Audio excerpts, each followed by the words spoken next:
ये आज का जो टॉपिक है रैखिक समीकरण युग्म को हल करने की विधियां। ठीक है, ये चैप्टर तो चल रहा है आपका, चैप्टर है आपका 3। ठीक है, क्लास 10th।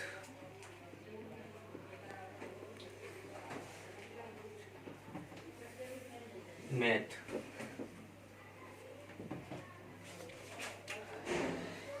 देखो तो ये कैसे करेंगे इसको समझो। रैखिक समीकरण युग्म को हल करने की दो विधियां हैं। पहली तो थी आपकी ग्राफीय विधि,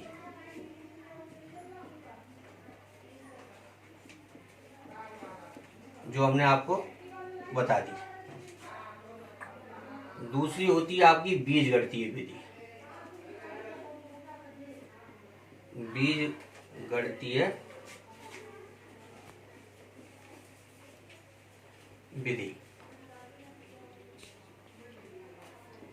ठीक, और बीजगणितीय विधि भी होती है 3 प्रकार की। यानी कि पहली जो होगी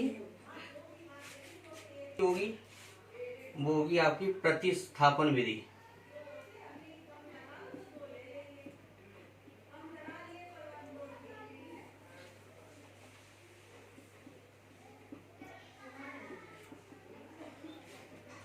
दूसरी होती है विलोपन विधि। विलोपन विधि।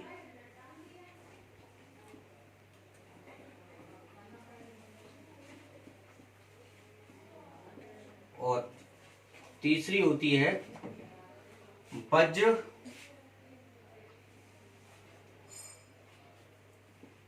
गुणन विधि।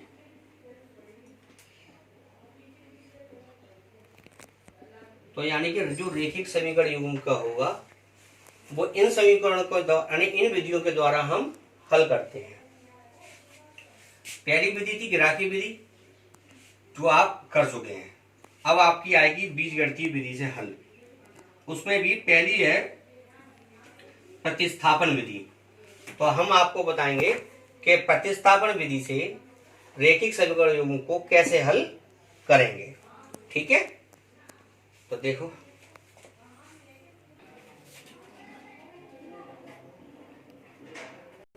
अब बोलो। क्वेश्चन नंबर 1 है प्रश्नावली 3.3 का कि निम्न रैखिक समीकरण युग्म को प्रतिस्थापन विधि से हल करने हैं। तो पहला, दूसरा, तीसरा, चौथा, पांचवा और छठा 6 क्वेश्चन हैं टोटल, और 6 क्वेश्चन में से हम सॉल्व करते हैं। देखो पहला ही ले लो।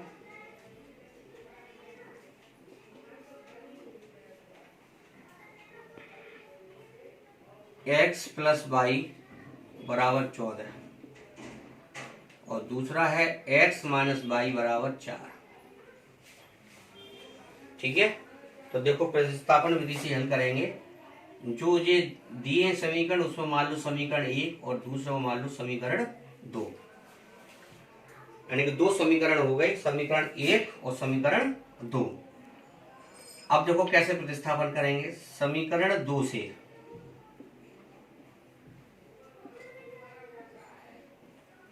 यानी कि x बराबर 4 प्लस वाई, माइनस का y जब बराबर से उधर हम लेके गए तो वो क्या बन गया, प्लस का y। क्या बन गया, प्लस का y। अब आप देखिए जो x बराबर 4 प्लस वाई आया है, इस x का मान समीकरण 1 में रखेंगे। 2 में क्यों नहीं रखेंगे, क्योंकि हमने समीकरण 2 से तो ये निकाला है। अगर हम समीकरण 1 से निकालते ये मान तो समीकरण 2 में रख देते, लेकिन समीकरण 2 से मान निकाला है, इसलिए हम ये अब समीकरण 1 में रखेंगे। तो देखो x का मान समीकरण 1 में रखने पर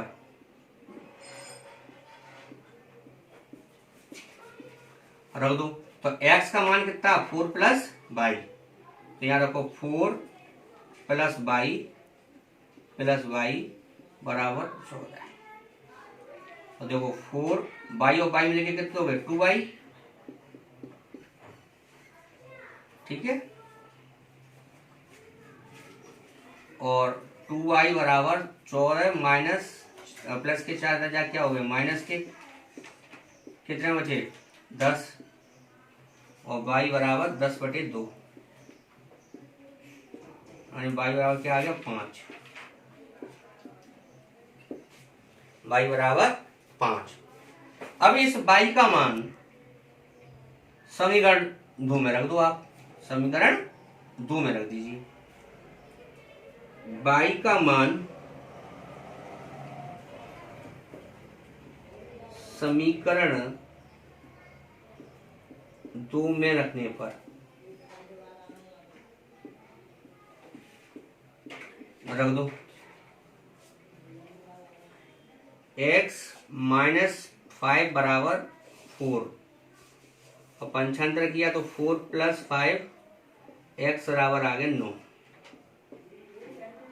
यानी कि हमारे दो मान निकल के आए, एक y बराबर 5 और x बराबर 9। अब आप देखो x की जगह अगर हमने यहाँ 9 रखा और y की जगह यहाँ 5 रखे तो 9 और 5 14, और x बराबर अगर 9 और y बराबर 5 तो 9 में से 5 गए बराबर 4। यानी कि x और y के मान हमारे समीकरण 1 और 2 को दोनों को संतुष्ट करते हैं। तो ये आपके हमारे प्रतिस्थापन विधि से हल हुआ। ठीक है, चलो इसी में से हम दूसरा सवाल ले लेते हैं, एक अंडर रूट का ले लेते हैं। अंडर रूट का ज्यादा दिक्कत करता है आप लोग, अंडर रूट का देखो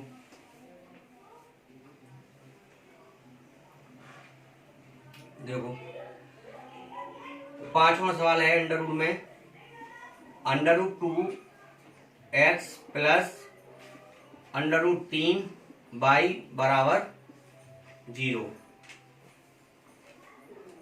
ठीक, under root 3x minus under root 8y बराबर 0। ठीक है, तो अब देखो इस सवाल को हम कैसे हल करेंगे। अभी ये समीकरण 1 है और ये समीकरण 2 है। ठीक है, समीकरण 1 और समीकरण 2। अब आप देखो अगर हम समीकरण 2 से करते हैं, चलो समीकरण 2 से, यानी अंडर रूट 3x बराबर ये प्लस का हो जाएगा अंडर रूट 8y। ठीक है, अब यहां से x का मान निकाल लो।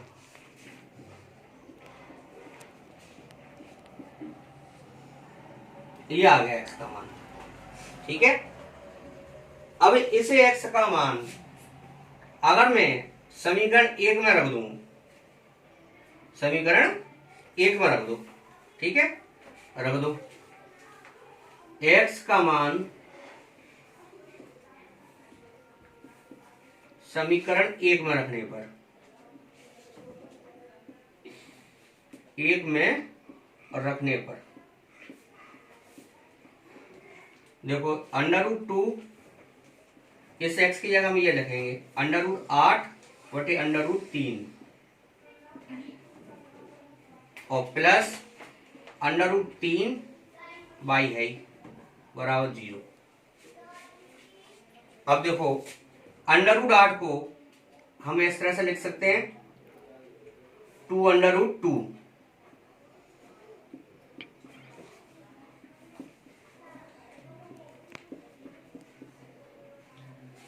ठीक है, तो 4 दूनी 8, 8 को हम ऐसे लिख सकते हैं अंडर रूट 2 8 2 अंडर रूट 2।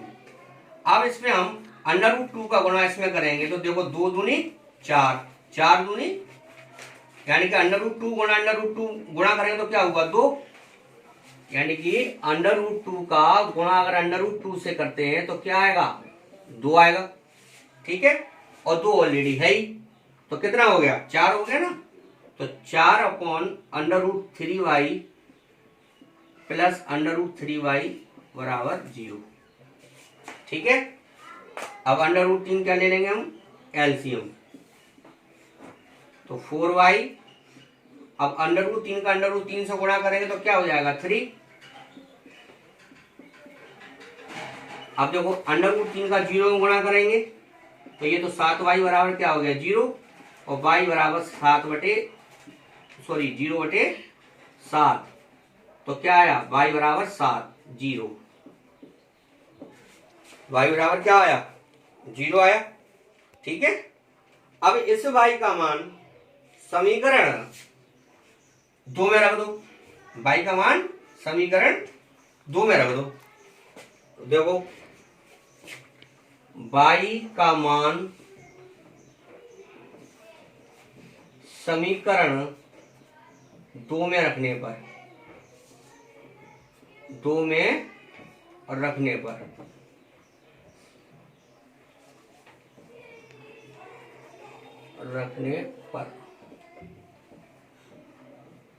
तो क्या है √3x माइनस √8 इंटू 0 बराबर 0। तो √3x माइनस 0 बराबर 0, तो √3x बराबर 0 और x बराबर 0/√3। तो क्या आया x का मान 0 आया, यानी कि x का मान क्या आया 0 आया। तो अब आप देखो x का मान यहाँ 0 लगाएंगे तो ये 0 हो जाएगा, y का मान अगर हम यहाँ 0 लगाएंगे तो ये 0 हो जाएगा, 0 + 0 बराबर 0। अगर हम इसे x में 0 लगाएं फिर y में 0 लगाएं तब भी 0। तो कहने का अर्थ ये है कि x और y के मान हमारे दोनों क्या है, इस पे 0 आए। तो प्रतिस्थापन विधि से हम ये सारे समीकरणों को हल करना है। तो देखो पहला मैंने आपको बता दिया, ठीक है, √, में लोग ज्यादा शिकायत करते हैं कि नहीं आ रहा सर, तो इसलिए मैंने √, का भी बता दिया। ठीक है, तो ये आपको दोनों 2 क्वेश्चंस कर दिए।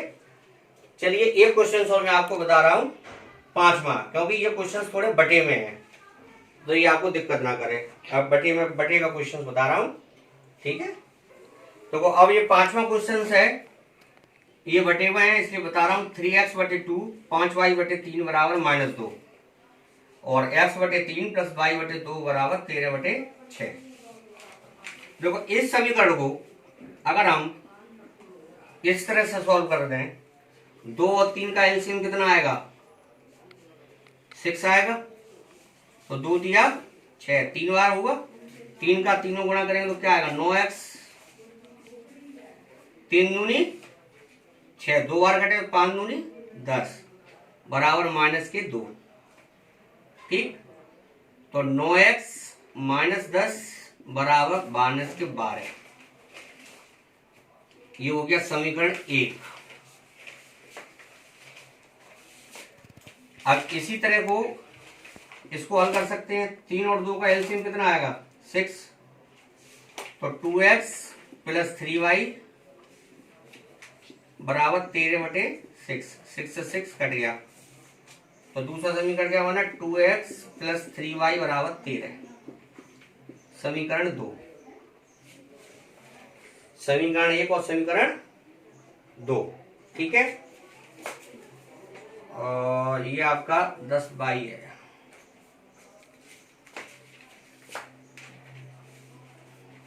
ठीक, अब आपको इसको सॉल्व करना है। अगर मैं इस समीकरण को सॉल्व करूं तो 9x बराबर -12 प्लस के 10y ये आ गए, और x बराबर -12 प्लस 10 y/9। ठीक है, अब ये x का मान समीकरण 2 में रख दो, x का मान समीकरण 2 में रख दो। ठीक है, तो देखो x का मान समीकरण 2 में रखने पर रख दो, तो 2 -12 प्लस 10y/9 प्लस 3y बराबर 13।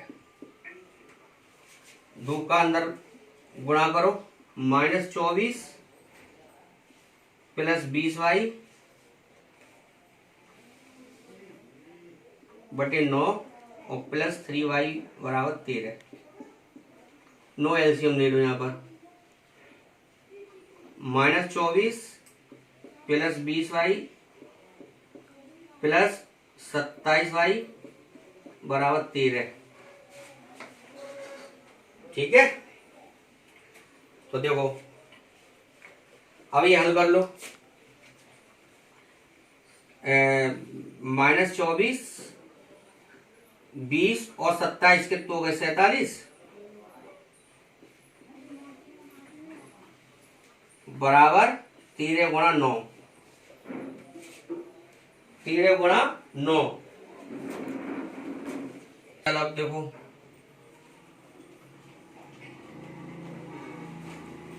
के साथ देखिए कितना हुआ।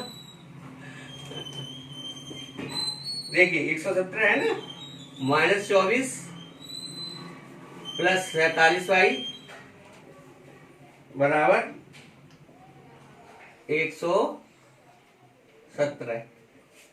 ठीक है, अब यहां से 47y बराबर 117 प्लस 24 कितने हुए? 4, 11 का 1 हासिल 141 हुए।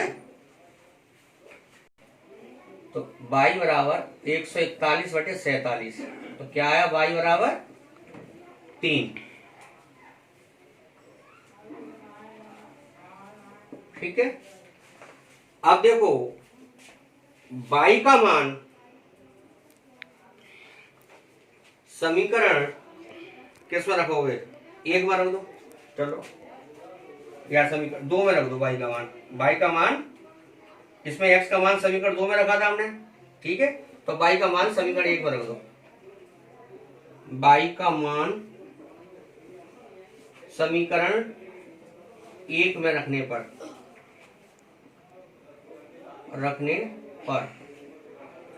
तो 9x - 10 × 3 - 12,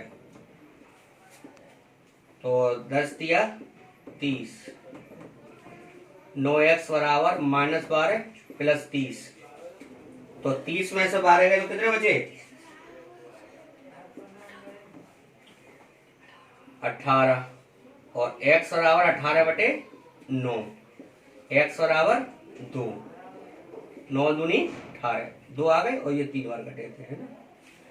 तो अब आप देखो, तो हमारा क्या हल करके आया? 2 और 3।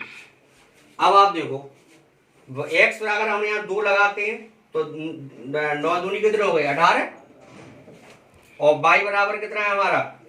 3, तो y बराबर लगाते तो कितना आएगा आपके? 10 दिया 30, तो 30 में से 18 गए, माइनस के 12 ही बचेंगे, है ना।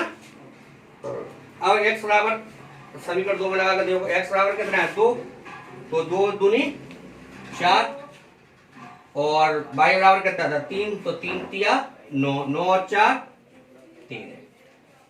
यानी कि हमारे दोनों समीकरणों को ये संतुष्ट कर रहा है। इस तरह से बाकी के आपको क्वेश्चन सॉल्व करने हैं। ठीक है, तो इस समीकरण को हमने किया यहाँ पर हल, और इस समीकरण को हमने किया यहाँ। ठीक है, पहले जो बटे की संख्या है उस बटे की संख्या को हमने इस तरह से हल कर लिया। उसके बाद हमने फिर प्रतिस्थापन विधि का हमने उपयोग किया, यहाँ से x का मान निकाला, x का मान समीकरण 2 में रख दिया जो इस समीकरण से प्राप्त हुआ था। ठीक है, और हल करने के बाद हमारा ये आ गया।